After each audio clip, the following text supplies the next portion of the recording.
Welcome back. I'm reading Chapter 20, Professor Wallet's Secret Laboratory.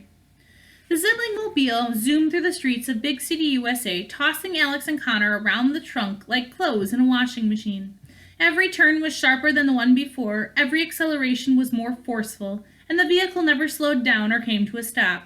It only had two speeds, fast and faster. Who the heck is driving this thing? Alex asked. Blaze just got his license, Connor said. He's a little zealous about it. The Zibling mobile ran over speed bumps, causing the twins to slam into the top of the trunk. I bet his driving puts more people in danger than all the robbers and criminal masterminds combined, Alex said. It was pitch black in the trunk, so the twins had no clue which street or neighborhood the vehicle was cruising through. Connor was able to track their whereabouts to a certain point, but Blaze's reckless driving was so discombobulating he didn't even know if they were still headed to Professor Wallet's laboratory. How much longer are we going to be in this thing? Alex said. I feel like a scrambled egg. The laboratory is deep underground, just a few miles outside of the city, Connor said. At the speed Blaze is driving, it shouldn't take much longer. And how exactly do we get to the laboratory? Alex asked. I'm assuming there's more involved than just surface streets. They have to go into Big City Lake, through the sewer, and down an abandoned subway tunnel, Connor said. Can their car go underwater? Alex asked. Of course their car doesn't go underwater, Connor said. It turns into a submarine first. The twins heard a bunch of mechanisms moving throughout the vehicle as it converted into a submarine. They heard a big splash outside, and a moment later the trunk began filling with water. We must be in the lake, Connor said. I thought you said the vehicle turns into a submarine, Alex said. Apparently everything but the trunk, Connor said. Gosh, I never thought I'd have to be that specific. Alex snapped her fingers and the water stopped. The Zibling mobile moved into the sewer and the twins gagged, covering their noses with their shirts. There wasn't enough magic in the world to keep out the smell. The Zibling mobile converted back into a car and its tires touched solid ground again. The vehicle rattled and shook as it drove over the tracks of the abandoned subway passage. It was so bumpy the twins became nauseated. Right before they were about to vomit, the car came to an abrupt stop. They heard the vehicle doors open and close as the Ziblings got out. Connor popped the trunk just a crack and he and Alex peered out. We're here, he whispered. This is Professor Wallet's secret laboratory. The underground laboratory was built on a former subway platform. The Zibling mobile was parked on the subway tracks below it and was only one of many methods of transportation. There was a Zibling jet, a Zibling speedboat, Zibling motorcycles, Zibling segways, and even a Zibling carriage with robotic horses. The laboratory had everything a secret superhero base could need. There was a wall of televisions with live news feeds from every major city in the world. There were giant computers, microscopes, test tubes, data servers, and generators. In the center of the laboratory was a big red light bulb that went off whenever a crisis occurred. All the appliances were neatly labeled in case there was any confusion over what the object was. Not only was Professor Wallet a devoted astrophysicist, he was also a proud father. The laboratory was decorated with photos of his adopted children and tokens of their accomplishments. The Ziblings' very first superhero suits were framed and hung on the walls. There was a lit candle with a plaque that read, Blaze's First Flame. A lock of hair and a pair of mangled scissors were on display and tagged Whitney's first haircut. There was a photo of a trash can wearing sunglasses marked Morph's first transformation. Another photo of a toddler sucking on a glowing light bulb like a binky was labeled Bolt's first spark. There was also a wall covered with a giant map of Big City USA. The map was bordered with mugshots of all the criminals the Ziblings had brought to justice. Pieces of yarn stretched from the mugshots to the places on the map where the criminals had been caught. Each Zibling had a corner of the laboratory filled with personal belongings. Blaze had a collection of hot sauces, matches, and fire extinguishers. Whitney had a vanity full of hair products and industrial-strength brushes and combs. Morph had framed butterflies, moths, beetles, wasps, and shells of photography books, all inspiration for metamorphosis. Bolt had a desk where he made figurines out of old batteries. Whitney printed out 5 mugshots of the Rat Pack and placed them all on the wall with the others. Blaze went to the computer and dialed a number on the keyboard. What are you doing? Bolt asked. I'm calling Dad, Blaze said. He needs to know you left the laboratory without permission. Again. Tattletale, Bolt said. A few moments later, Professor Wallet appeared on the computer screen. He was an older man with a gray beard and thick glasses that magnified his blue eyes. He wore a turquoise turtleneck with a white lab coat. The professor held his communication device way too close to his face, and the camera was aimed up his nostrils. "Hello, children," the professor said. "Is this an emergency? I'm just about to step into a meeting with the German Chancellor about her new antimatter research program." "It's not an emergency, but someone snuck out of the laboratory to fight crime on his own again," Blaze said, and nodded at Bolt. The professor rubbed his eyes under his glasses. "Oh, Bolt," he said disappointingly, "what am I going to do with you?" "It's not fair," Bolt said. "Blaze, Whitney, and Morph were allowed to fight crime on their own when they were my age." "Young man, we've been over this 100 times, Professor Wallet said. Your abilities haven't reached their full potential yet. The radiation from the asteroid reacted differently with each of your DNA, meaning your powers will peak at different times than your siblings. Remember, not all flowers bloom in the spring." "What if I'm more like a Venus flytrap than a flower?" Bolt argued. "Maybe my powers are just waiting for an opportunity to show up."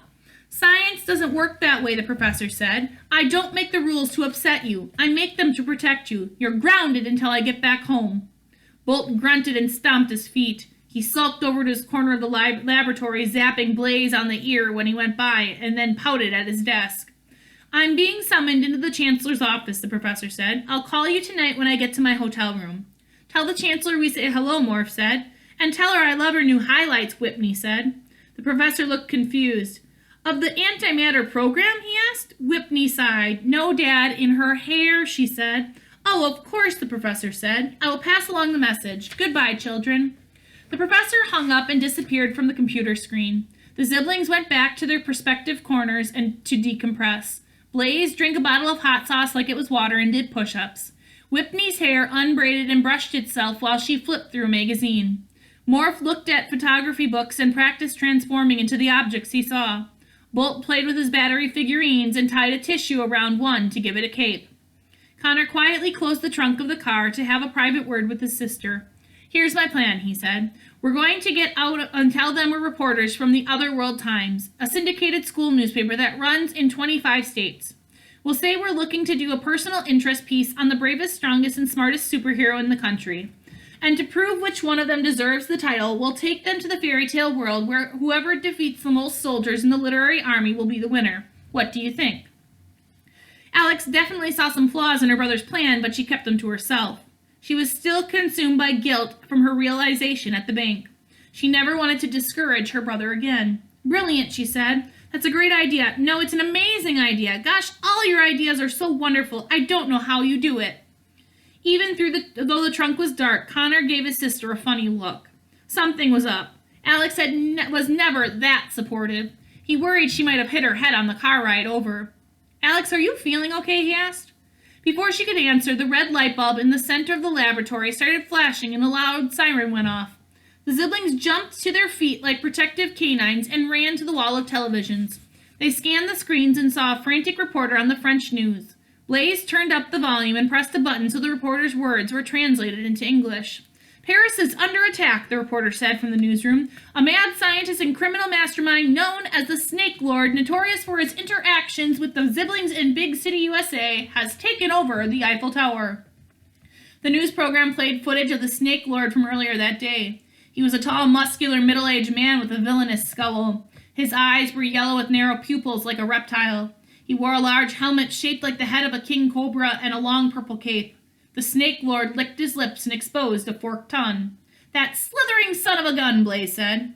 The Snake Lord was accompanied by two sidekicks, a man and a woman, but neither appeared to be entirely human. They had scaly green skin, large nostrils, and reptilian eyes. The man had an orange mohawk and a collar like a frilled lizard. The woman had red horns and long nails like the claws of a raptor. "Collar Joe and Lisa are with him," Whitney said, and raised a lock of hair at the screen. "He's got more friends than that," Morph said. "Look." The three criminals were followed by a long procession of thousands and thousands of serpents. There were boa constrictors, pythons, anacondas, and even tiny garden snakes. The serpents were colorful and moved behind the Snake Lord like a slithering rainbow. The news showed footage of Snake Lord and his scaly accomplices storming the base of the Eiffel Tower. They knocked down security guards on their way, and hundreds of tourists ran for their lives. The snakes formed a circle around the Eiffel Tower and didn't let any of the Parisian police enter. The camera zoomed in on the device the Snake Lord was carrying that looked like a mini satellite. The Snake Lord has a reptilizer, Bolt said in horror. At this time, the Snake Lord hasn't made any demands and isn't holding any civilians hostage, the reporter said. It is a complete mystery as to why he has come to Paris and what he wants with the Eiffel Tower. The Ziblings shared fearful looks with one another. It isn't a mystery to us, Blaze said. We've got to get to Paris and stop him. Ziblings to the jet. The four superheroes ran straight to the Zibling jet parked on the subway track. Connor was more upset by the news than any of the superheroes were. This is terrible, Connor said. Hold the phone, Alex said. The Snake Lord, the reptilizer. You never mentioned any of this before we left. That's because I forgot how short this story is. It moves much faster than the other ones, he said. The Snake Lord is the Ziblings' arch nemesis. He was a scientist who used to work with Professor Wallet. A failed experiment turned him and his research assistants into partial reptiles. When Professor Wallet couldn't reverse the effects, the Snake Lord became evil. He invented a helmet that gave him control over all reptiles. The reptilizer is his newest invention, and it turns mammals into reptiles. It has to be activated from the tallest point in a city. That's why he's at the Eiffel Tower. So once he activates it, he turns everyone in Paris into a reptile and is able to control them, Alex said as she figured it out. That's intense. The Ziblings climbed aboard the jet and strapped themselves into the seats, but Blaze blocked Bolt from entering. What do you think you're doing? Blaze asked. I'm going to Paris to fight the Snake Lord with you guys, Bolt said. No, you're not, Blaze said. You heard Dad. You're grounded. Oh, come on, Bolt argued. The Snake Lord is the toughest bad guy we've ever fought. You're going to need my help. Exactly, which is why you need to stay in the laboratory, Blaze said. We'll have our hands full saving the people of Paris. We won't be able to watch you. If you come with us, you'll just be a burden. But Bolt's posture sank almost entire foot. He had never been called a burden before. But I'm a superhero, Bolt said with a quivering lip. Blaze sighed. No, you're not, he said. You're just a kid with tricks. Blaze closed the jet's door right in front of Bolt's face and joined Whitney and Morph in the cockpit. The engines roared and the Zibling jet rocketed down the abandoned subway heading for Paris. Bolt waited until his brothers and sisters were gone and they burst into tears. He went to his corner of the laboratory and cried at his desk. Once it was out of his system, he tried to make himself feel better by playing with his homemade figurines. He picked one up with a tissue cape and moved it through the air like it was flying. Here he comes now to save the day, Bolt said, pretending to be a news reporter. The world's favorite Zibling. It's Bolt. Fantasizing about being a real superhero only made him feel worse. Bolt crumpled up the figurine until it was nothing but a pile of used batteries. He rested his head on his desk and continued crying. We need a new plan to recruit the Ziblings, Connor whispered to Alex. Any ideas? Alex. He turned to his sister and saw the sad little superhero had brought Alex to tears. In fact, she looked sadder than Bolt did. Alex, are you okay? He asked. Connor, I'm so sorry, she sniffled. Sorry for what? Connor said. Sorry if I ever made you feel like that, Alex cried. I know you don't remember, but there was a time I treated you exactly like the Ziblings were treating Bolt. And it just like them, I had no idea how much I was hurting you. This story is much more personal than you think. It's about us. Alex, I think you're overreacting, he said. You just don't see it, Alex said. Since we were kids, people have always compared us to each other. Everyone always shamed you for not getting good grades like me, for not being as mature as me, and for not being as organized as me. But no one ever made me feel bad for not being more like you. I had no idea what it was like, but now that I'm watching Bolt, I'm seeing how painful it must have been. At first, Connor thought his sister was crazy. There was no way a silly story he wrote could have been that meaningful. But the more she explained, the more sense it made. Alex had always been capable of so many things, and she was just as like a superhero in his mind, a superhero he could never live up to. I apologize if I ever made you feel bad about yourself or made you feel left behind, Alex said. You've always been so supportive of me, and I should have returned the favor more often. You're so gifted and deserve a lot more champions than Mrs. Peters. I'm sorry it took this trip into your stories for me to see that. Connor had no idea what to say. He looked around the world of the Ziblings as if he were seeing his own story for the first time. All right, that ends chapter 20. Chapter 21 is called The City of Lightning. I'll see you guys then.